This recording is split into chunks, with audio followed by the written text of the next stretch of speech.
Komm, mach die Tür auf! Bitte mach die Tür auf! Hey!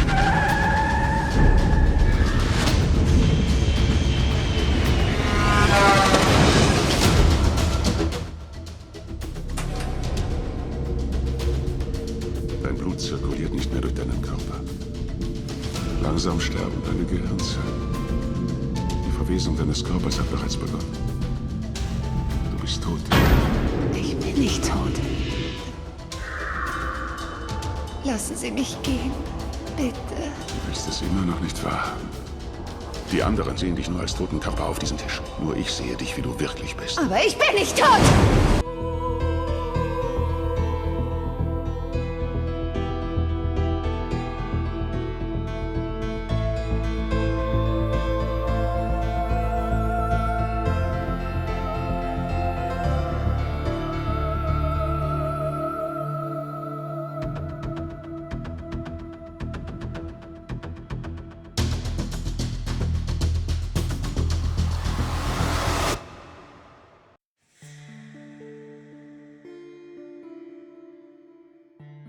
Willkommen im Tartaria Channel. Hier möchten wir euch die Hypothesen, die wir im Video Verschlossene Tür behandelt haben, noch ergänzen. Die Resonanz zu diesem Beitrag ist unglaublich groß und auch die Kommentare zeigen uns viel Interesse. Bevor wir aber anfangen, nochmal zum Anmerken. Wir sammeln aus verschiedenen Quellen unsere Informationen. Wir stellen Hypothesen zur Verfügung. Du kannst durch Selbstrecherche in Kombination mit Erfahrung deine Verbindung erstellen. Dein Bewusstsein und deine innere Stimme wird dich dabei unterstützen. Lasst uns beginnen. Überprüfe deinen Herzschlag und gleichzeitig überprüfe dich selbst, ob du im Gleichgewicht mit deinen Gefühlen bist. Wir möchten ohne Fremdeinflüsse, die am Tag stattgefunden haben, im Hier und Jetzt sein. Bedenke, es können negative Anhaftungen sein und diese können dich beeinflussen. Reinige dich im Geiste davon und bringe dich in höhere Schwingungen. Wir atmen jetzt tief ein und langsam aus. Bist du bereit? Wir haben in dieser Serie viel erfahren. Wir sprachen über Funktionen von Dolmen, Mausoleen, Pyramiden. Wir sprachen über Anabiose und die möglichen Verbindungen oder Gleichnisse zum Koma, Scheintod oder auch lethargischem Schlaf. Ich werde es hier nicht näher erläutern und verweise im Anschluss zu dem dazugehörigen Video. Es ist schon sehr schockierend, aber nicht hoffnungslos, was wir gehört haben. Wir erwähnten noch zwei andere mögliche Verbindungen, auf die wir jetzt mal eingehen möchten. Es handelt sich um den Lazarus-Effekt und um die Schlafparalyse. Hier eine Warnung, es kann dich emotional beanspruchen. Der Lazarus-Effekt. Wie in Wikipedia und lethargischem Schlaf geschrieben steht, sind diese zwei in Verbindung.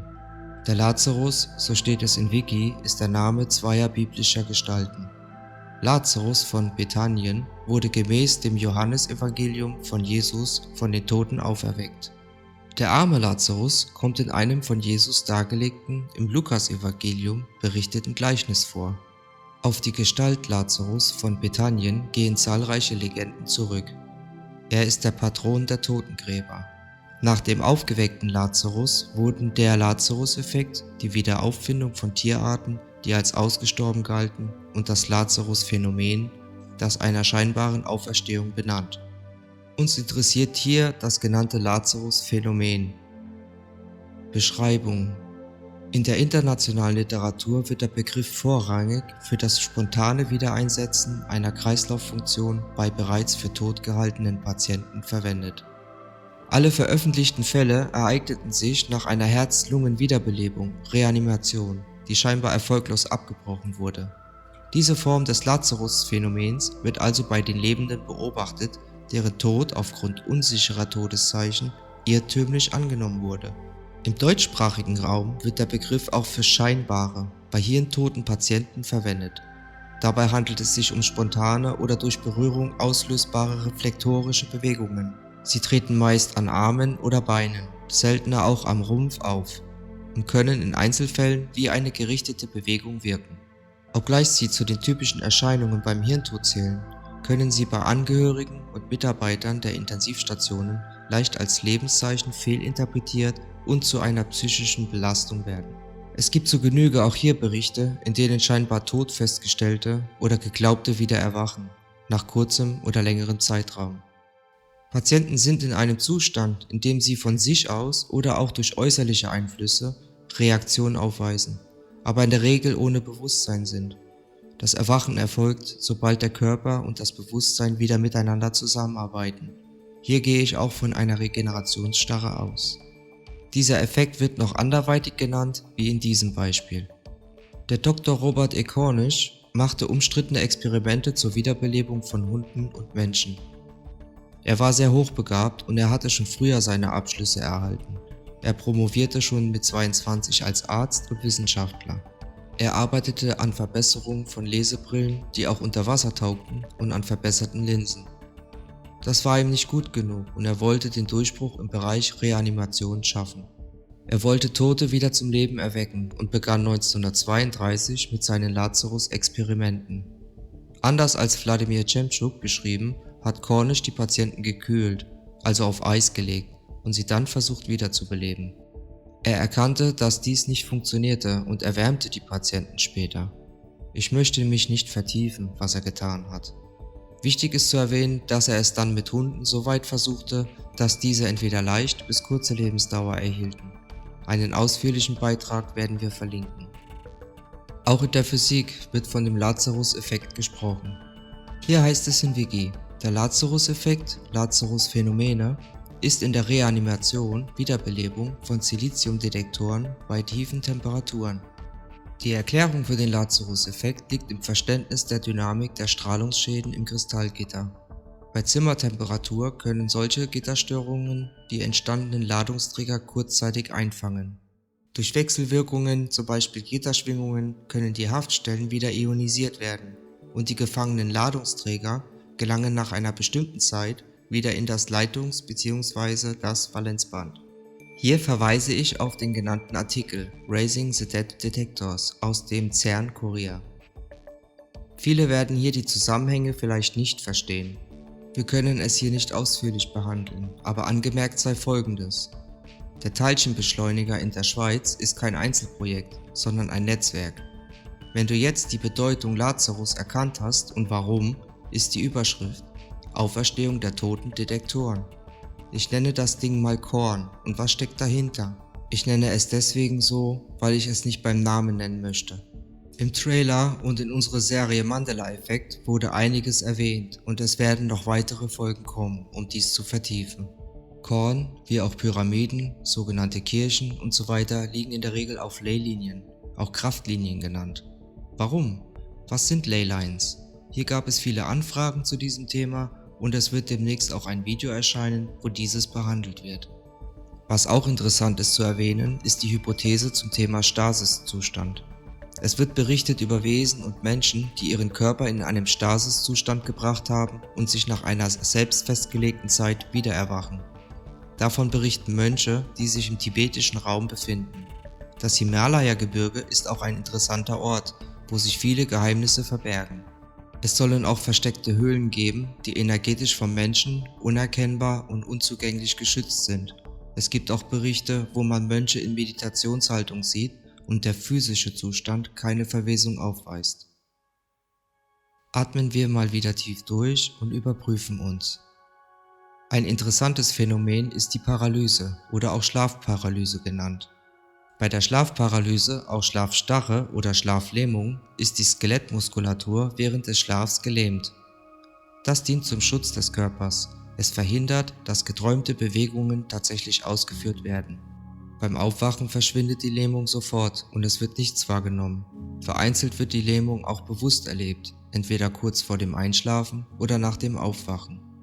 Für Außenstehende ist die Muskulatur nicht starr, wie bei Muskelsteifheit oder verkrampft, sondern schlaff.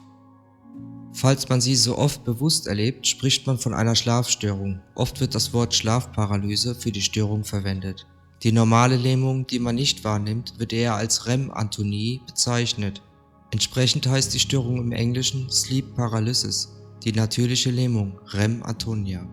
In der Geschichte ist das Phänomen der Schlafparalyse der spätestens seit der hellenistischen Zeit thematisiert und erfuhr über die Jahrhunderte in den unterschiedlichen Kulturen und Glaubenssystemen eine weite Palette an Erklärungsmodellen und Interpretationen.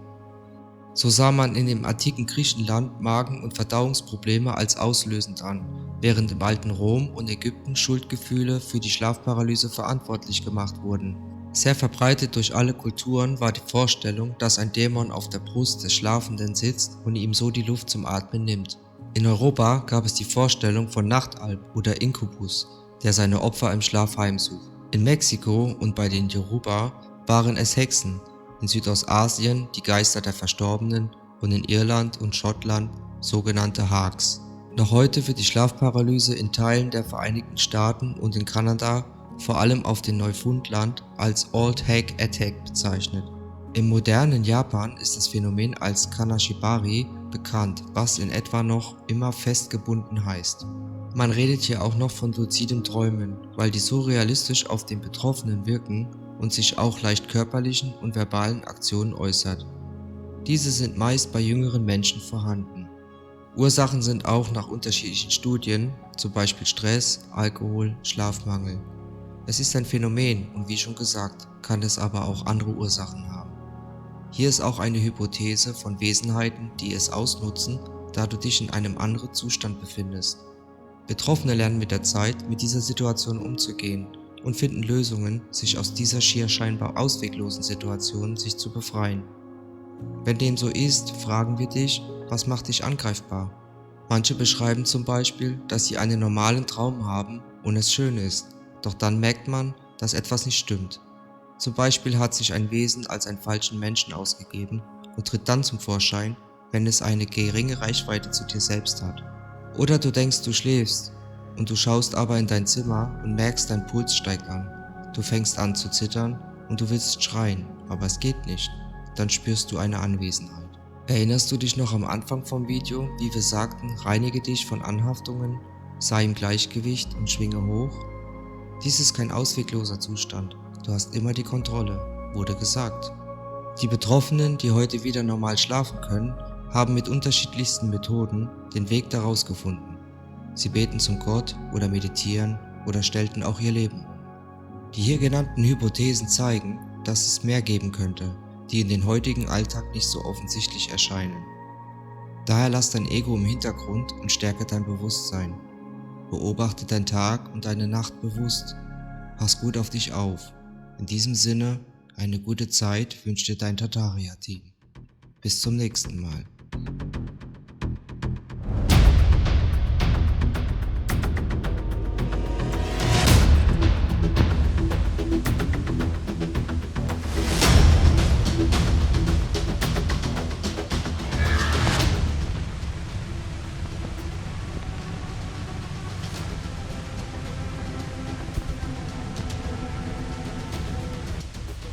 I should like to tell you that I have seen some of the experiments shown in this film actually carried out at the All-Russian Physiological Congress.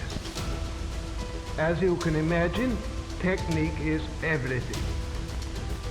Long ago, science established the fact that animal organs and tissues isolated from the whole organism can be maintained in a living state.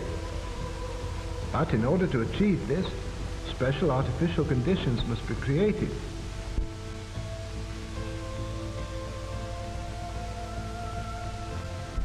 Isolated organs can be brought to life even though they've been removed from the animal's corpse some time after death. Here's a dog's heart. It can function as well in artificial conditions as in a living organism. And for this purpose, blood is introduced into the cardiac vessels. The isolated heart beats just as it did a few hours previously in the living dog.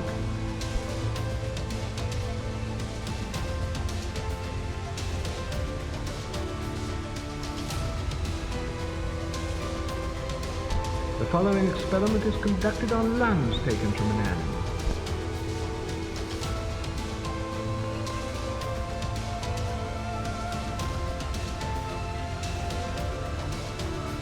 Bellows distend the lungs and fill them with air.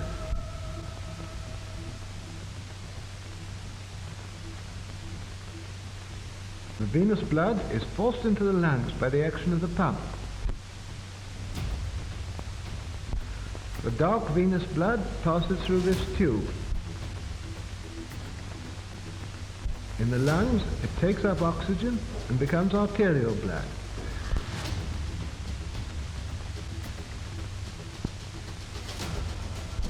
The isolated lungs breathe, producing the same chemical changes as in the living animal.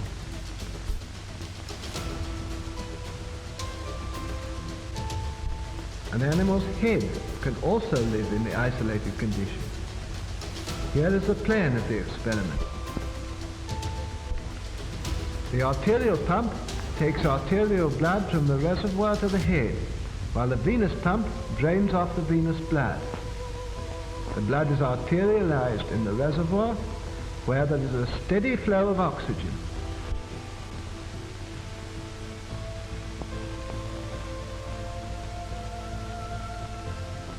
The artificial blood circulation ensures the metabolism necessary for the life of the head.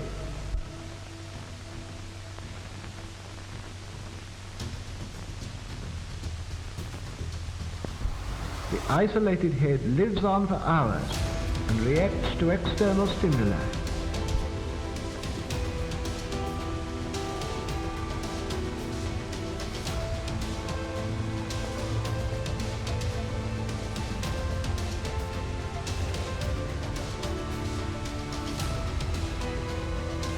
The isolated head even reacts to light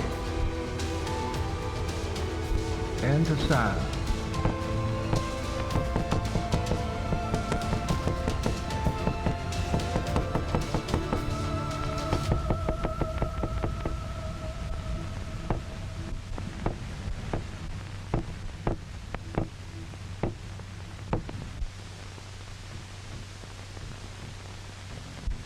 The revival of individual organs enabled scientists to proceed to experiment on reviving the whole organism.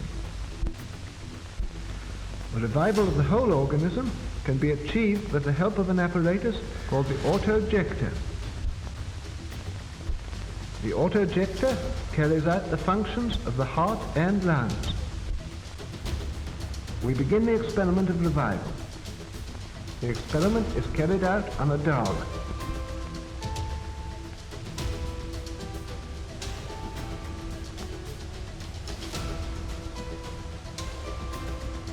A substance which prevents clotting is introduced into the animal's blood. The dog is under an anesthetic. It doesn't feel pain. No interruption of the animal's normal functions has yet occurred.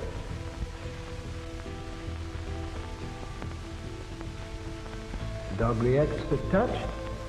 Its pupils are normal.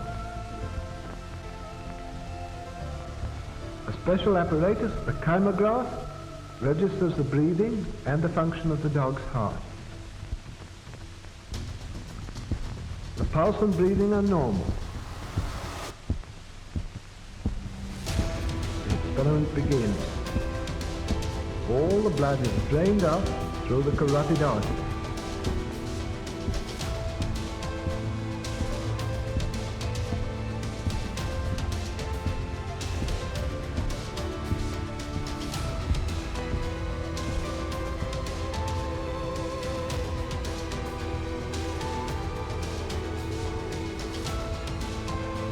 Heart has stopped.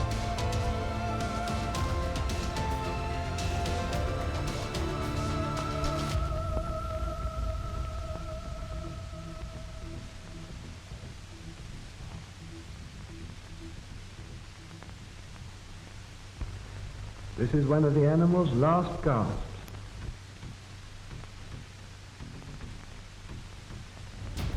This is the final breath.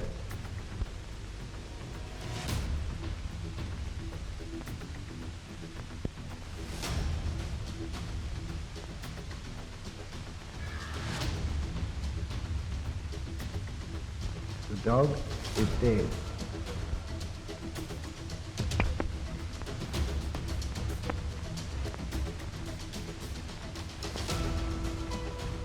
Without operative interference, death would be final. as the disintegration of the body cells would gradually set in. The auto-ejector is being attached before starting the revival. The arterial pump is connected with the artery.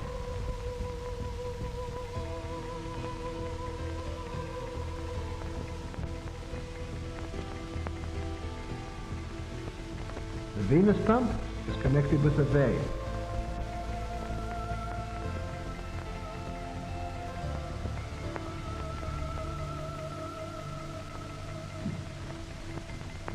Ten minutes have elapsed since the animal died.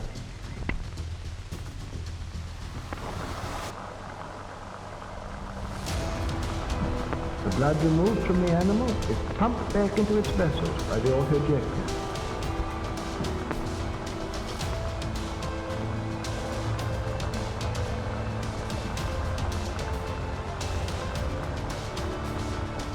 The artificial blood circulation gradually induces the heart to start beating again.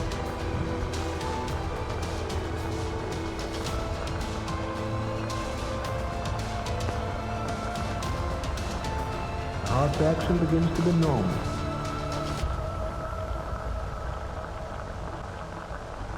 First sign.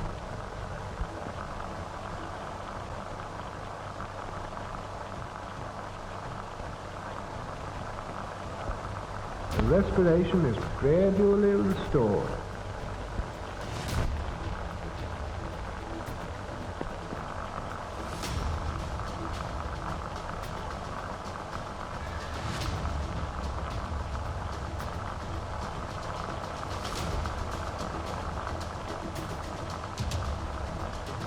We can now disconnect the auto-ejector and leave the organism of the dog to maintain life with its own resources.